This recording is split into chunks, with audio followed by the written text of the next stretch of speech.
teman-teman, perkenalkan nama saya Laurencia Nicole dari kelas fase S1. Hari ini saya akan bercerita tentang hikayat Saijaan dan ikan todak.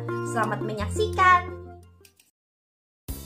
Pada zaman dahulu, ada seorang datu yang sakti mandraguna bernama Datu Mabrur. Ia sedang bertapa di antara Selat Laut dan Selat Makassar.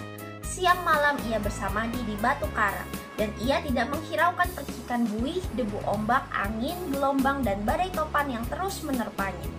Ia terus memohon kepada Sang Pencipta agar diberi sebuah pulau untuk menjadi tempat bermukim bagi anak cucu dan keturunannya kelak.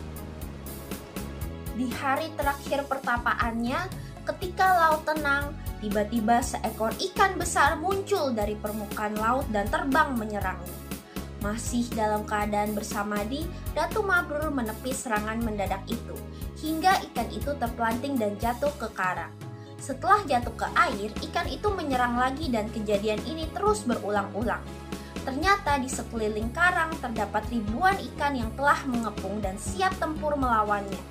Namun pada serangan yang terakhir, ikan itu terpelanting jatuh persis saat Datu Mabrur membuka matanya.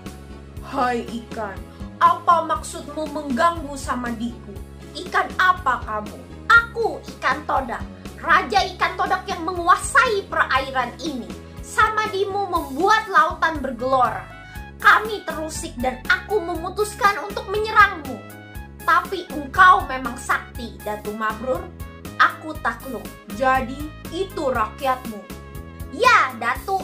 Tapi sebelum menyerangmu tadi, kami telah bersepakat kalau aku kalah, kami akan menyerah dan mematuhi apapun perintahmu. Datu, tolonglah aku, obati luka-lukaku dan kembalikanlah aku ke laut. Kalau terlalu lama di daratan, aku bisa mati. Atas nama rakyatku, aku berjanji akan mengabdi padamu bila engkau menolongku. Baiklah, sebagai sesama makhluk ciptaannya, aku akan menolongmu. Apapun permintaanmu, kami akan memenuhinya. Datu ingin istana bawah laut yang terbuat dari emas dan perak. Ingin dilayani ikan duyung dan gurita. Ingin berkeliling dunia bersama ikan paus dan lumba-lumba. Tidak, aku tidak punya keinginan pribadi. Tapi untuk masa depan anak cucuku nanti, akan kukerahkan rakyatku, seluruh penghuni lautan dan samudra. Sebelum matahari terbit esok pagi, impianmu akan terwujud. Aku bersumpah. Baiklah, tapi kita harus membuat perjanjian. Sejak sekarang kita harus saijaan, seiring sejalan, seia sekata sampai ke anak cucu kita.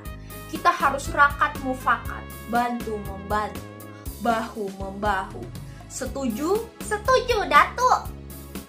Dengan hati-hati, Datu Mabrur melepaskan tubuh Raja Ikan Todak dari jepitan karang, lalu diusapnya dengan lembut.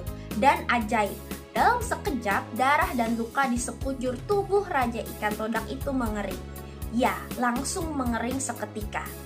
Kemudian dengan lembut dan penuh kasih sayang, Datu Mabrur mengangkat Raja Ikan Todak itu dan mengembalikannya ke laut.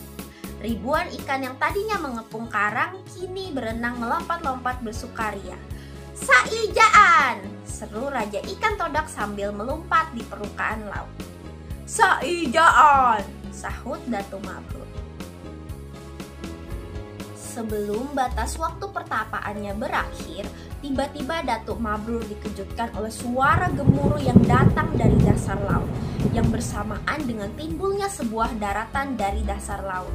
Ia pun terkejut karena di bawah permukaan air ternyata jutaan ikan mendorong dan memunculkan daratan baru itu dari dasar laut sambil berteriak, Saijaan! Saijaan! Saijaan! Datu Mabrur tercengang di karang pertapaannya dan takjub dengan apa yang dilihatnya. Iya benar, ternyata Raja Ikan Todak benar-benar telah memenuhi sumpahnya. Bersamaan dengan terbitnya matahari pagi, daratan berupa sebuah pulau itu yang ia mohon kepada Sang Pencipta telah timbul sepenuhnya, lengkap dengan ngarai, lembah, perbukitan, pegunungan, dan tanahnya yang tampak subur. Datu Mabrur senang dan gembira.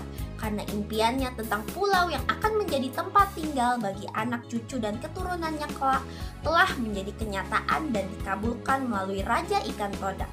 Setelah kejadian ini, tak lupa ia panjatkan puji syukur kepada Sang Pencipta atas pulau yang telah diberikannya. Dan kemudian ia namakan Pulau Halimun atau Pulau Laut, sebab ia timbul dari dasar laut dan dikelilingi oleh laut. Akhirnya kata Saijaan dan Ikan Todak menjadi slogan dan lambang pemerintah Kabupaten Kota Baru. Demikianlah cerita hikayat Saijaan dan Ikan Todak bersama saya Laurencia Nicole dari kelas fase E1. Semoga bermanfaat. Terima kasih.